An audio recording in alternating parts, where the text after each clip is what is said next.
आज जहां पर भी जाइए, जो रोजगार के साधन हैं उनमें उद्यमिता यानी एंटरप्रेन्योरशिप की बहुत सारी बातचीत हो रही है।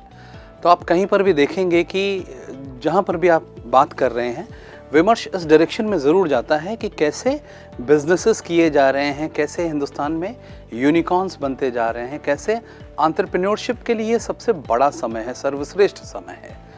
ऐसी चीज़ों की जब बात होती है तो बहुत बार बातें आ जाती हैं कि भाई बिज़नेस कैसे करना चाहिए, खुद का बिज़नेस स्टार्ट करना चाहिए या किसी चलते हुए व्यापार की फ्रेंचाइज ले लेनी चाहिए। एक आंकड़ा कहता है कि फ्रेंचाइजी बिजनेस के एक सामान्य बिजनेस की तुलना में सफल होने की संभावनाएं 90% तक ज़्यादा होती हैं। यानी फ्रेंचाइजी बिजनेस व्यापार करने का एक सही तरीका है, ऑनेस्टली सेइंग। लेकिन उसको कैसे किया जाए, उसकी बारीकियां क्या हैं, उसमें किन चीज़ों का ध्यान रखना है, किन चीज़ों को अवॉइड करना है, इन सारी बातों को समझना और जानना बहुत ज़रूरी है इससे पहले कि हम वो बिज़नेस करें और उस पर अपना ध्यान केंद्रित करें, अपने रिसोर्सेज डालें। तो बिफोर वी स्टार्ट क्या क्या इम्पॉर्टेंट पॉइंट हैं, इस बारे में जानना बहुत ज़रूरी है।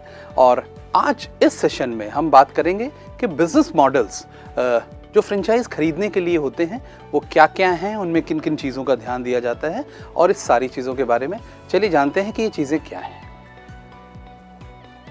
तो जैसा आप देख पा रहे हैं कि फ्रेंचाइज बिजनेस मॉडल एक ऐसा बिजनेस मॉडल होता है। भाई फ्रेंचाइजिंग क्या होती है, उसमें फ्रेंचाइजर यानी जिसका ब्रांड है या बिजनेस है, और फ्रेंचाइजी यानी जो व्यक्ति उस बिजनेस को लेना चाहता है, उनके बीच का एक कॉन्ट्रैक्ट होता है, एक लाइसेंस होता है, एक एग्रीमेंट होता है, जिसमें फ्रेंचाइजर जो है ये परमिशन देता है कि आप हमारा प्रोडक्ट या सर्विस या सिस्टम को यूज़ करिए और हमारे बताए हुए तरीके से यूज़ करिए, और उसके एवज में देयर आर सर्टेन थिंग्स जैसे रॉयल्टी होती है, फ्रेंचाइजी फ़ी होती है, और लॉन्ग टर्म हैंड होल्डिंग का एक ऑप्शन होता है। तो इस सहारे को या इस इकोसिस्टम को हम फ्रेंचाइजिंग इकोसिस्टम कहते हैं, फ्रेंचाइजी बिजनेस मॉडल कहते हैं। तो फ्रेंचाइजी बिजनेस मॉडल फैसिलिटेट करता है कि इन्वेस्टर या फ्रेंचाइजी जो होती है उसको बिजनेस ऑपरेट करने में पूरी मदद करता है। यानी एक चलता चलाता बिजनेस जब एक फर्स्ट टाइम एंटरप्रेन्योर या ऑलरेडी अगर वो एंटरप्रेन्योर है भी लेकिन उस लाइन को नहीं जानता, उदाहरण के तौर पर अगर मैकडॉनल्ड्स का मैं रेस्टोरेंट लेना चाहता हूँ लेकिन इसके पहले मैंने रेस्टोरेंट बिजनेस में मेरे पास कोई अनुभव नहीं है, तो अगर मैकडॉनल्ड्स कंपनी तैयार हो जाती है मुझे अपनी फ्रेंचाइजी देने के लिए, देन वो मेरे लिए बिजनेस ऑपरेट करना बड़ा सरल हो जाएगा। कैसे हो जाएगा, इन चीज़ों को हम अभी सेशन के आगे में देखेंगे। लेकिन इन्वेस्टर और franchisee to operate a business, उसकी मदद होती है उस नए बिजनेस को सरलता से ऑपरेट करने में, स्मूथनेस से ऑपरेट करने के लिए बहुत सरल हो जाता है। एक ऐसा फॉर्मेट है जो कि टेक्निकली फ्रेंचाइजर ने डेवलप किया है। तो इसके जितने भी स्टैंडर्ड ऑपरेटिंग प्रोसीजर्स होते हैं, जो प्रोटोकॉल्स होते हैं, वो डेवलप किए किसने होते हैं। जैसे उदाहरणार्थ मैं अभी बोल रहा था कि मैकडॉनल्ड्स अगर मुझे अपनी फ्रेंचाइजी देना चाहता है तो जो सिस्टम होगा वो मैकडॉनल्ड्स का होगा, जो प्रोडक्ट्स होंगे वो मैकडॉनल्ड्स के होंगे, वो बनेंगे कैसे, किस तरह की उसकी रेसिपी होगी, कैसे उनको प्रेजेंट किया जाएगा, ये सारी चीज़ें जो है वो मैकडॉनल्ड्स की होंगी और वो हमें उसके राइट्स देगा, हमें उसकी जानकारी देगा। जो तीसरा पॉइंट है कि हम एक ख़ास समय के लिए यानी 3 साल, 5 साल, 7 साल, 9 साल या जो भी टर्म्स एंड कंडीशन होती है, उस एक ख़ास समय के लिए उस कंपनी का ब्रांड नेम और उसकी सर्विसेज और सपोर्ट को उतने समय के लिए, जितने दिन का फ्रेंचाइजी पीरियड है जो हम एग्रीमेंट साइन करते हैं, उस दरमियान वो उतने दिन के लिए हम उस सिस्टम को यूज़ कर सकते हैं। तो ये होता है फ्रेंचाइजी बिजनेस मॉडल। अब बिकॉज ये मॉडल है तो इसमें इसकी कुछ कॉस्ट भी होती होगी कि भाई अगर हमने मैकडॉनल्ड्स से या डोमिनोज से या पिज़्ज़ा हट से उनकी फ्रेंचाइजी ले ली या और किसी ब्रांड से उसकी फ्रेंचाइजी ले ली, तो जायज़ सी बात है कि वो जब अपना नाम और अपना सिस्टम हमें ऑफ़र कर रहे हैं, जिसके कारण हमारी व्यापार के सफल होने की संभावना बहुत बढ़ जाती है, तो उसकी कुछ कॉस्ट भी होती है। तो क्या क्या कॉस्ट होती है और वो कैसे होती है, इसके बारे में 2 minute. In exchange for right to use franchiser's name and benefit, franchisee has to pay either some cost, और इन सारी चीज़ों को जो लिखी हुई हैं आप देख पा रहे होंगे कि सबसे इंपॉर्टेंट चीज़ होती है इनिशियल फ्रेंचाइजी फी, जब एग्रीमेंट साइन हो रहा होता है तो जो पहल में पैसा दिया जाता है वो होता है फ्रेंचाइजी फी। यानी मैं आपको 5 साल मेरा ब्रांड नेम यूज़ करने के लिए और मेरे सिस्टम्स को, मेरे प्रोटोकॉल को यूज़ करने की जो मैं परमिशन दे रहा हूँ, उसके एवज में आपसे मैं फ्रेंचाइजी फ़ी चार्ज करूँगा। वो 4 लाख होगी, 6 लाख होगी, 10 लाख होगी, ये डिपेंड करता है ब्रांड कौन सा है और वो उसकी फ्रेंचाइजी फ़ी उसने कितनी फिक्स कर रखी है। तो फर्स्ट थिंग इज़ जो कॉस्ट में वो है इनिशियल फ्रेंचाइजी फ़ी। जो दूसरी फ़ी होती है उसको बोलते हैं रॉयल्टी पेमेंट्स। अब ये व्यापार शुरू हो गया और क्योंकि केवल नाम और लाइसेंस देने से ही व्यापार नहीं चलेगा, व्यापार चलता रहता है जब आप कांस्टेंट उसकी हैंड होल्डिंग करते हैं एज ए ब्रांड, और एक नए व्यापारी को जब आप लगातार उसके सिस्टम्स में जाकर उसकी मदद करके उसको नई नई इनोवेशंस देते हैं, नए नए कॉस्ट कटिंग के तरीके देते हैं, ब्रांड बिल्डिंग मार्केट में कैसे की जाए, डिमांड कैसे जनरेट की जाए, जब ये सारे काम आप कर रहे होते हैं तो आप उससे ऑनगोइंग रॉयल्टी भी चार्ज करते हैं एज ए ब्रांड। तो इस केस में मैकडॉनल्ड्स या जो भी अन्य ब्रांड हैं वो एक रॉयल्टी चार्ज करते हैं। वो रॉयल्टी 4% भी होती है, 7% भी होती है, 11% होती है। इट डिपेंड्स ऑन कि किस कैटेगरी में वो फ्रेंचाइजी है और उस कैटेगरी में नॉर्मली नॉर्म्स क्या हैं, बेंचमार्क्स क्या हैं, और उसी के बेसिस पर ये डिसाइड होता है कि इतनी रॉयल्टी हर मंथ जाएगी। जो तीसरी कॉस्ट होती है वो एडवर्टाइजिंग फीस की होती है कि एडवर्टाइजिंग अगर लोकल मार्केट में की जा रही है तो ब्रांड का शेयर कितना होगा और लोकल प्लेयर का शेयर कितना होगा। अगर नेशनल एडवर्टाइजिंग है तो उसमें नॉर्मली ब्रांड का ही पूरा पैसा जाता है एंड एज अ रिजल्ट पूरी कंट्री में डिमांड आती है जिसको रिस्पेक्टिव फ्रेंचाइजीज उससे बेनिफिट होते हैं। लेकिन मेनी टाइम्स जब लोकल मार्केट की बात आती है तो उसमें पैसा कौन लगाता है, तो उसमें पैसा जिसने फ्रेंचाइजी ली होती है वो लगाता है। But it all depends on कि जो ब्रांड है उसका क्या इंटरेस्ट है और वो किस तरह से किस मार्केट को डेवलप करना चाहता है। बट ये एक कॉस्ट होती है जिसमें आप शेयरिंग बेसिस पर एडवर्टाइजिंग करते हैं डिपेंडिंग ऑन कि आपके ऑब्जेक्टिव्स क्या हैं। अब आगे देखते हैं कि कितनी तरह की फ्रेंचाइजी होती है और उसके नॉर्मली कैसे कैसे अरेंजमेंट्स होते हैं। तो वैसे तो देखिए फ्रेंचाइजी अरेंजमेंट में बहुत सारे परमिटेशन कॉम्बिनेशन हो सकते हैं, होते हैं, लेकिन जो ब्रॉड पिक्चर है वो मेन जो फ्रेंचाइजी सिस्टम्स हैं वो प्रोडक्ट फ्रेंचाइजी है, वो मैन्युफैक्चरिंग बेस्ड फ्रेंचाइजी सिस्टम्स हैं और एक बिजनेस फॉर्मेट फ्रेंचाइजी होती है। तो ये क्या होते हैं, आइए इसके बारे में थोड़ा सा डीपली जानते हैं। प्रोडक्ट फ्रेंचाइजी ये सबसे पुराना तरीका है फ्रेंचाइजी सिस्टम का। तो नॉर्मली सामान्य भाषा में इसको लोकल पार्लेंस जिसको बोलते हैं उस भाषा में इसको ये भी माना जाता है कि ये डिस्ट्रीब्यूशन लेड काम है। तो अगर पार्ले जी एक किसी खास मार्केट में या कोका कोला कंपनी या पेप्सी एक खास मार्केट में हमें अपने ब्रांड के प्रोडक्ट्स को डिस्ट्रीब्यूट करने के जो राइट्स देती है, जो फ्रेंचाइजी देती है हमें, franchisee for distribution of the product, उसको बोलते हैं प्रोडक्ट फ्रेंचाइजी। तो ये आप देखते हैं कि जो डिस्ट्रीब्यूशन लेड फ्रेंचाइजी होती हैं कि स्टॉक आ जाता है और एक ख़ास जगह से वो उस क्षेत्र की लेट से 1000 दुकानों में या 1200 दुकानों में हम प्रोडक्ट को अवेलेबल कराते हैं एंड एज ए रिजल्ट वहाँ से हम कैश का टर्नओवर करते हैं, कंपनी से हम स्टॉक खरीदते हैं। तो टेक्निकली ये सप्लायर और डीलर का जो रिलेशनशिप डेवलप होता है ये प्रोडक्ट फ्रेंचाइजी सिस्टम की कोर है। तो इसको बहुत सरल भाषा में आप समझ सकते हैं कि ये डिस्ट्रीब्यूशन लेड फ्रेंचाइजीज होती हैं। तो ये प्रोडक्ट फ्रेंचाइजी होती है and that is the oldest form of franchising. Franchisee system शायद शुरू भी यहीं से हुआ था और उसके बाद उसने बहुत सारे परम्यूटेशन कॉम्बिनेशन लिए और वो नए नए रास्ते तय करता गया। तो एक और जो बहुत इम्पॉर्टेंट फ्रेंचाइजी सिस्टम है वो बोलते हैं मैन्युफैक्चरिंग फ्रेंचाइजी मिल जाती है। अब जब मैं एग्जांपल आपको दे रहा था तो बहुत सारी मैन्युफैक्चरिंग फ्रेंचाइजी क्या है, सो कोका कोला इंडिया में इज़ अ मैन्युफैक्चरिंग फ्रेंचाइजी क्योंकि बहुत सारे बॉटलर्स को ब्रांड को बनाने और डिस्ट्रीब्यूट करने के राइट्स मिल जाते हैं। या पेप्सी, जयपुरियास के पास इंडिया के राइट्स हैं, नेपाल के राइट्स हैं और वो अपने बॉटलिंग प्लांट्स में पेप्सी का प्रोडक्ट पेप्सी की गिवन रेसिपी के हिसाब से, फॉर्मूले के हिसाब से उसको बनाया जाता है और साथ ही साथ आप उस मार्केट में जो आपके लिए असाइन की गई है उसमें आप उस प्रोडक्ट को डिस्ट्रीब्यूट करते हैं, मर्चेंडाइज करते हैं, उसको विजिबल बनाते हैं, उसकी मार्केटिंग और बाकी सारे एलिमेंट्स टेक्निकली पेप्सी कंट्रोल करता है क्योंकि वो कॉर्पोरेट ऑफिस से होते हैं। लेकिन ये मैन्युफैक्चरिंग फ्रेंचाइजी का बहुत बड़ा एग्जाम्पल है। तो नॉर्मली जो फूड इन बेवरेजेस में बड़े ब्रांड्स आप जितने भी देख रहे हैं, ब्रिटानिया हो, पेप्सिको हो, कोक हो, ये सारे मैन्युफैक्चरिंग बेस्ड फ्रेंचाइजी मॉडल में काम करते हैं। तो यहाँ पर प्रोड्यूसर को कुछ राइट्स दे दिए जाते हैं कि वो स्टॉक बना सकता है, प्रोडक्ट की मैन्युफैक्चरिंग कर सकता है और एक खास एरिया में, जैसा मैं बता रहा था, उसमें वो उसको बेच भी सकता है। कोक और पेप्सी इसके कॉमन एग्जाम्पल्स हैं। और जो तीसरा फॉर्मेट है उसको बोलते हैं बिजनेस फॉर्मेट फ्रेंचाइजी। अब इस मॉडल में जो थर्ड पार्टी होती है उसको ट्रेडमार्क यूज़ करने की परमिशन दी जाती है।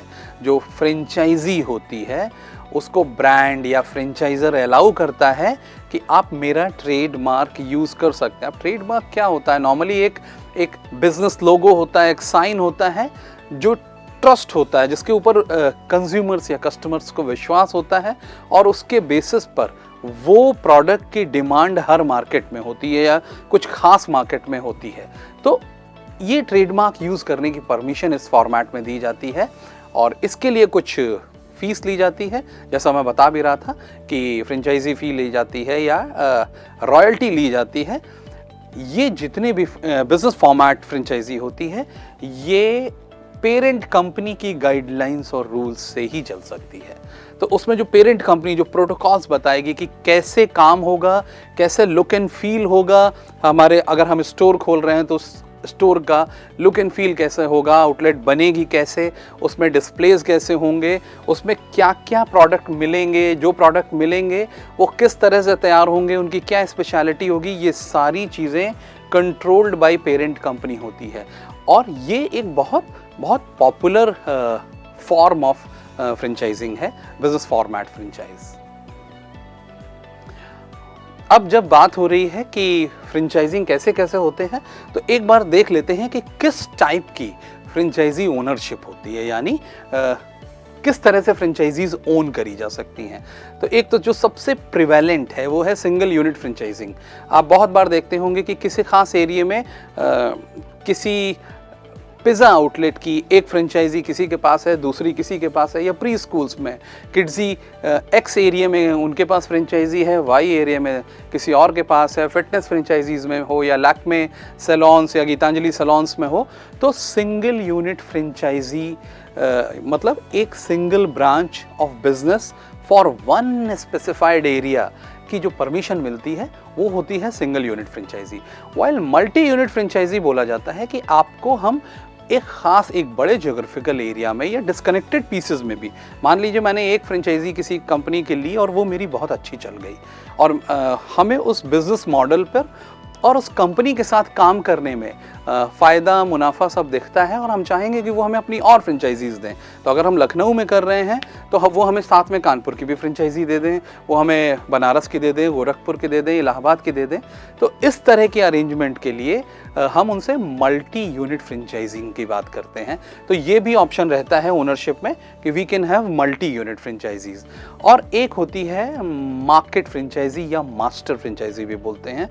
ये एक तरह से कंपनी और सिंगल यूनिट फ्रेंचाइजीज के बीच का एक तरह का मिडिल मैन, एक बीच की लेयर तैयार की गई है, क्योंकि बहुत बारे हिंदुस्तान एक बहुत बड़ी कंट्री है और उसमें मल्टीपल स्टेट्स हैं, 32-34 स्टेट्स हैं, एंड देन सब्सिक्वेंटली बहुत सारी सिटीज़ हैं जो कि ए क्लास, बी क्लास, सी क्लास में आप उनको फ्रैगमेंट कर सकते हैं, लेकिन ऑल टुगेदर एक बहुत बड़ी मार्केट तैयार होती है।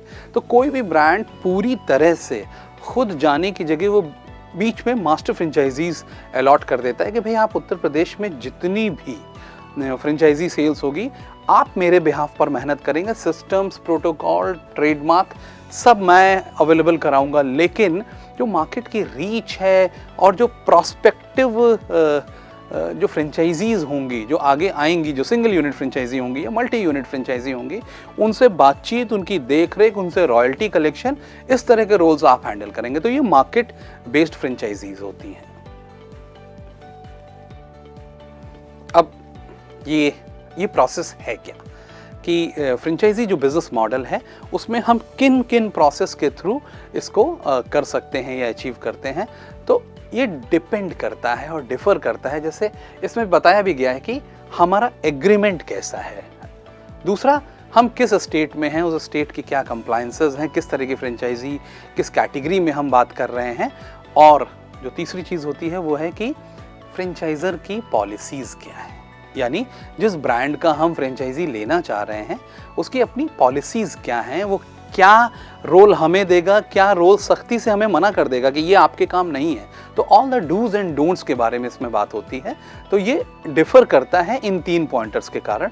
बट नॉर्मली अगर हम देखें तो फ्रेंचाइजिंग प्रोसेस कुछ इस तरह से लगती है कि सबसे पहले आप एक बैकग्राउंड इन्फॉर्मेशन देखते हैं कि भाई अगर मुझे फुटवेयर रिटेल की फ्रेंचाइजी करनी है तो मैं बाटा की फ्रेंचाइजी लेना चाहता हूं, तो मैं उसके बारे में जानकारी इकट्ठी करता हूं और फिर मैं फ्रेंचाइज़र को रीच आउट करता हूं, यानी बाटा कंपनी को मैं प्रयास करता हूं कि भाई उनको किसी तरह से उनके एरिया मैनेजर का या उनकी कंपनी में किसी सीनियर व्यक्ति का फ़ोन नंबर अरेंज करता हूं या उनकी फ्रेंचाइजिंग टीम से कॉन्टैक्ट करता हूं।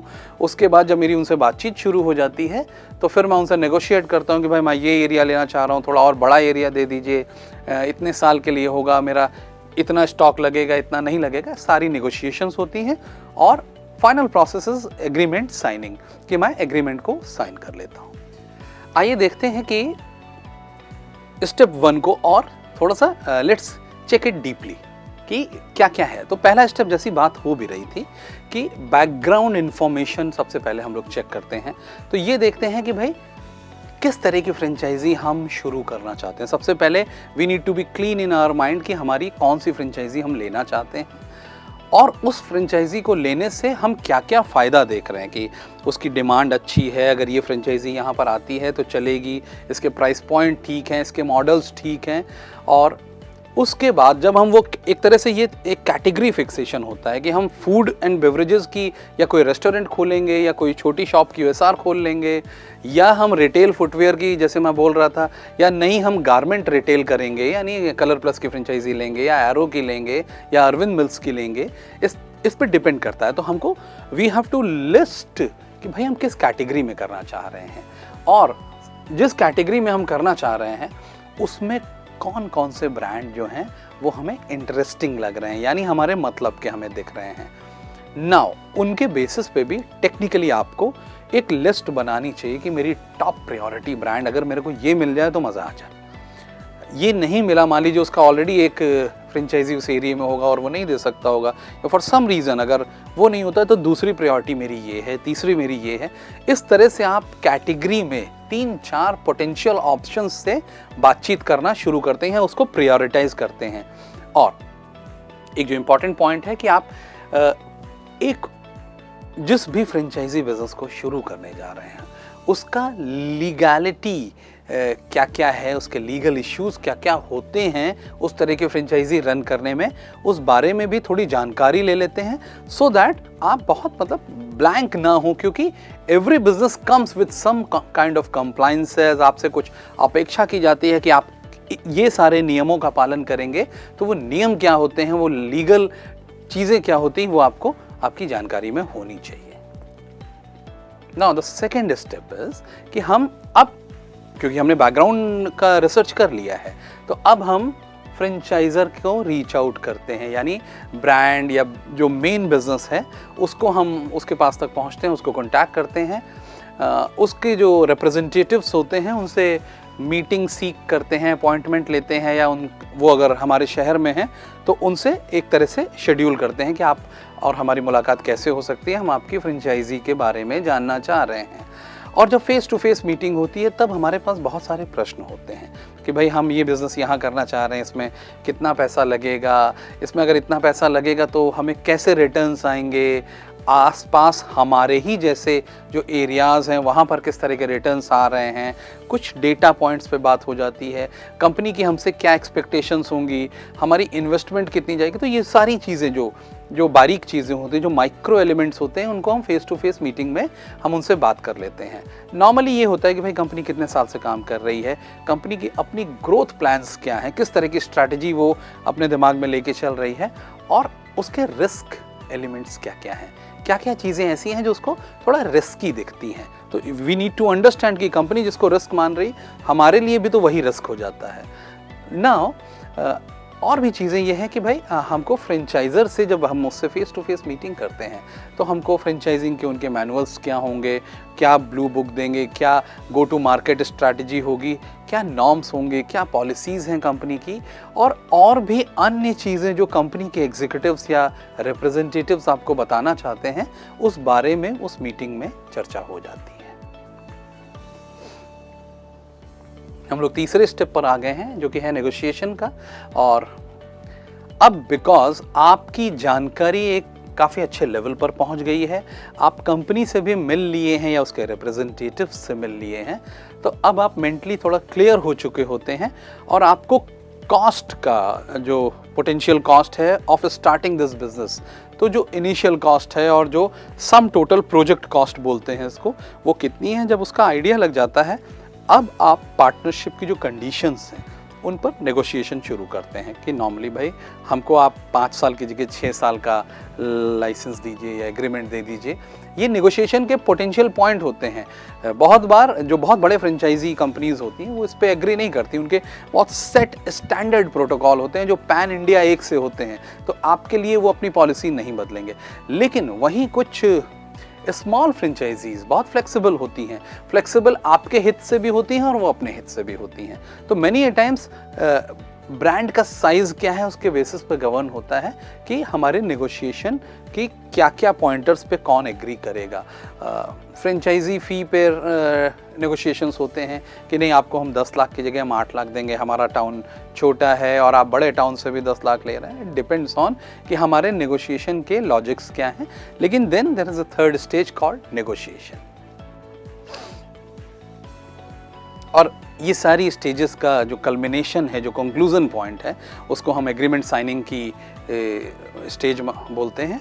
और एग्रीमेंट साइनिंग में ये फाइनल स्टेज होती है जब हम फॉर्मल एग्रीमेंट साइन कर लेते हैं, दोनों ही पार्टियां टेबल पर एग्री हो जाती हैं अपने roles and responsibilities and revenue sharing के जो भी उनके फाइनल नंबर्स हैं उन पर एग्री करने के बाद जो भी फाइनल चीज़ें होती हैं, आपका लीगल एडवाइज़र और कंपनी का जो लीगल टीम है वो इन डॉक्यूमेंट्स को वेट कर लेते हैं और फाइनली आप कॉन्ट्रैक्ट को साइन ऑफ करते हैं और टेक्निकली अब आप उस कंपनी के फ्रेंचाइज पार्टनर बन जाते हैं। तो इस तरह से ये प्रक्रिया शेप लेती है। आइए अब जानते हैं कि फ्रेंचाइजी बिजनेस मॉडल के क्या फ़ायदे होते हैं और क्या नुकसान। तो सबसे पहले देखते हैं कि what are the advantages of franchising for franchisee.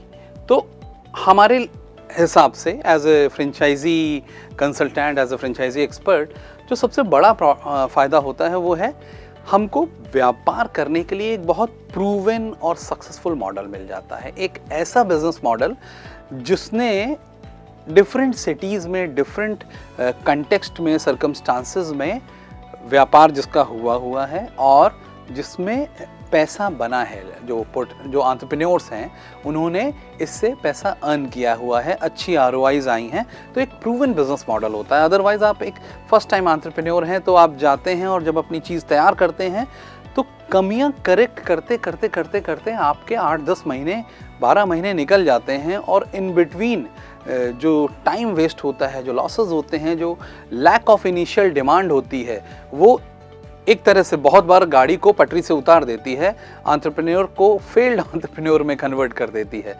तो ये एक प्रूवन मॉडल है जिसमें सफलता की संभावनाएं बहुत बढ़ जाती हैं।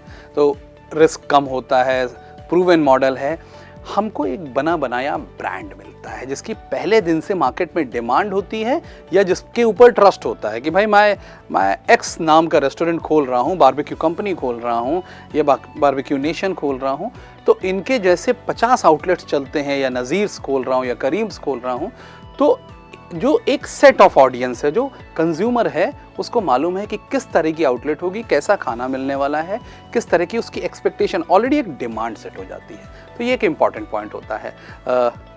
हमारे पास कोई एक्सपीरियंस नहीं होता, स्टिल हमारे सफल होने की संभावना इसलिए बढ़ जाती है कि हमको एक बना बनाया प्रोटोकॉल मिल जाता है, कंपनी की तरफ से प्रोसीजर मिल जाता है, सिस्टम मिल जाता है जिसके थ्रू हम उसको ऑपरेट करते हैं।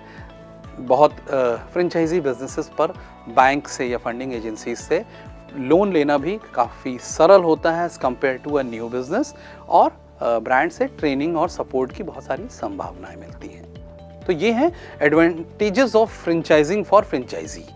तो ये क्या क्या फ़ायदे हो सकते हैं अगर हम कोई फ्रेंचाइजी बिजनेस लें, तो ये उन फ़ायदों की बात है। आइए डिसएडवांटेजेस की भी बात कर लेते हैं। Disadvantages of franchising for franchisee, तो जैसा देख पा रहे हैं कि अगर सेंटर में फ्रेंचाइजी है तो उसके नुकसान भी हैं कुछ, ऐसा नहीं है कि सारे फ़ायदे ही फ़ायदे हैं। हमेशा आपको लगेगा एक साल 1.5 साल बीतने के बाद खासकर कि अब आपको काम पूरी तरह से आता है, लेकिन आप बहुत ज़्यादा कंट्रोल्ड फील करते हैं कि केवल कंपनी के हिसाब से काम करना है। आपको बहुत चीज़ें कॉमन सेंसिकल लग रही होती हैं कि भाई इस तरह से कर सकते हैं तो ज़्यादा अच्छा होगा, ये प्रोडक्ट भी रखने लगते हैं, ये नहीं रखने लगते हैं। बट बिकॉज कंपनी का एक सिस्टम है, एक तरीका है, आपको हमेशा लगेगा कि आप कंट्रोल लैक करते हैं, बिज़नेस तो कोई और ही चला रहा है या उसी की शर्तें चल रही, पैसा मेरा लगा हुआ है, और आपको हमेशा प्रॉफिट शेयर करना होगा। आफ्टर अ पॉइंट, नॉर्मली इस पॉइंट पर लोगों को थोड़ा सा दर्द होने लगता है, स्पेशली उन फ्रेंचाइजीज़ में जिनमें वन टाइम नॉलेज ट्रांसफ़र तो बहुत अच्छा था और उसके बाद जो हैंड होल्डिंग है वो थोड़ी सी मतलब सामान्य है या सामान्य से भी नीचे है। तो एक प्रश्न उठता है कि भाई मैं आपको लगातार क्यों पैसे देता रहूँ, अब तो काम भी मेरे को आता है, पूरी तरह से देख भी मैं ही रहा हूँ, बस केवल आपका नाम यूज़ कर रहा हूँ, इस वजह से मुझे बहुत सारे प्रॉफिट्स आपसे शेयर करने पड़ते हैं। तो एक ये पेन एरिया होता है। दूसरा, आपको सिस्टम फॉलो करने पड़ते हैं, आपका इन चीज़ों में बहुत इंटरनल कन्फ्लिक्ट रहता है। अक्सर ब्रांड या फ्रेंचाइजर वर्सेस फ्रेंचाइजीज़ में अगर दोनों ही पार्टी बहुत एजाइल नहीं है तो over a period of time कई सारे गैप्स आ जाते हैं, जिसकी वजह से एक इंटरनल कन्फ्लिक्ट होता है। और ऑनगोइंग फीस जो है, जो बार बार मैं कह रहा हूँ कि जो रॉयल्टी है वो एक पेन एरिया है, जो उनसे सामान खरीदना होता है वो एक पेन एरिया होता है। और तो ये जो ऑनगोइंग पैसा बार बार हमको देना पड़ता है despite of knowing the business now, एक साल बाद तो 90% बिजनेस आपको मालूम पड़ चुका होता है। तो ये कुछ डिसएडवांटेजेस भी हैं फ्रेंचाइजी सिस्टम के। अगर संक्षेप में बात करें, कंक्लूड करें इस सेशन को, तो आज हम लोग जैसे बात कर रहे थे कि एक फ्रेंचाइजी मॉडल में जो फ्रेंचाइजर होता है, जो ब्रांड होता है, वो कोलैबोरेट करता है पोटेंशियल एंटरप्रेन्योर्स से। और ये जो गाड़ी ड्राइव होती है, ये ओनरशिप, प्रॉफिटेबिलिटी और कैपिटल के इन्वेस्टमेंट की वजह से ये नई गाड़ियाँ चलती हैं। जैसे अगर हम फ्रेंचाइजी ले रहे हैं किसी जगह की, तो वो बिज़नेस एक तरह से रन तब करना शुरू करता है जब हम उसमें कैपिटल इन्वेस्ट करते हैं। बहुत सारा सेल्फ इंटरेस्ट ड्राइव देता है, ओनरशिप होती है। और फ्रेंचाइजी बहुत सारे तरीक़ों से एक एंटरप्रेन्योर को बेनिफिट पहुंचाती है। मैं फिर से रिपीट करूंगा कि फ्रेंचाइजी बिजनेस के सफल होने की संभावना सामान्य बिजनेस से ज़्यादा होती है। ये एक प्रूवन डेटा पॉइंट है। और जो फ्रेंचाइजी ओनर्स जो फ्रेंचाइजी फ़ी देते हैं वो लो कैपिटल होती है, या जो रॉयल्टीज़ जाती हैं वो भी एक जस्टिफाइड चीज़ होती है। तो इन सारी चीज़ों को अगर देखें कि फ्रेंचाइजी जो पैसा लगाता है उससे जो टेक्निकली फ्रेंचाइज कंपनी एक्सपैंड होती है और उसका नाम बढ़ता है, जिसकी वजह से मार्केट में डिमांड बढ़ती है, जिसके बेनिफिशियरी भी फ्रेंचाइजी के ही लोग होते हैं। कि अगर पहले साल में मैंने सेल्स की है 10 लाख रुपए पर मंथ की, बढ़ते बढ़ते, और because pan India company marketing में इन्वेस्ट कर रही है, एडवर्टाइजिंग में इन्वेस्ट कर रही है, तो इस सारी चीज़ों से होता क्या है कि हमारी डिमांड भी बढ़ती जाती है और ये एक बेहतर तरीका होता है। तो जिन भी फ्रेंचाइजर पॉइंट ऑफ व्यू से सोचिए या ब्रांड्स के पॉइंट ऑफ व्यू से सोचिए कि वो बिजनेसेस जो बहुत तेज़ी से फैलना चाहते हैं इंडिया में, उनके लिए क्या ब्रिलियंट टूल है कि हम लोगों ने ऐसे ऐसे बिजनेसेस भी देखे हुए हैं कि जिन्होंने एक साल में 200 फ्रेंचाइजीज साइन की हैं और पैन इंडिया फुटप्रिंट्स अपने फैलाए हुए हैं। तो बहुत अच्छा बिजनेस मॉडल है ब्रांड्स के लिए, फ्रेंचाइजर्स के लिए, और बहुत अच्छा बिजनेस मॉडल है फ्रेंचाइजीज के लिए या फर्स्ट टाइम एंटरप्रेन्योर्स के लिए, या पोटेंशियल उन व्यापारियों के लिए, उद्यमियों के लिए जो डाइवर्सिफाई करना चाहते हैं। तो ये एक ऐसा तरीका है जिसमें बहुत अच्छी विन विन कंडीशन तैयार होती है। आज के इस सेशन में हम लोग बात कर रहे थे कि फ्रेंचाइजी के बिज़नेस मॉडल्स क्या क्या होते हैं, उसमें मैंने आपसे manufacturing based business model, business format franchise based model की बात की, मैंने प्रोडक्ट फ्रेंचाइज मॉडल की बात की, और साथ ही साथ एक फ्रेंचाइजी को ओन करने की प्रक्रिया क्या होती है, कौन से चरण होते हैं, what are the steps of buying a franchisee, इस बारे में बातचीत हुई। मुझे पूरी उम्मीद है कि ये सेशन आपके लिए मीनिंगफुल रहा होगा और आपने इसमें ज़रूर कुछ सीखा होगा। Thanks for the session. Thank you.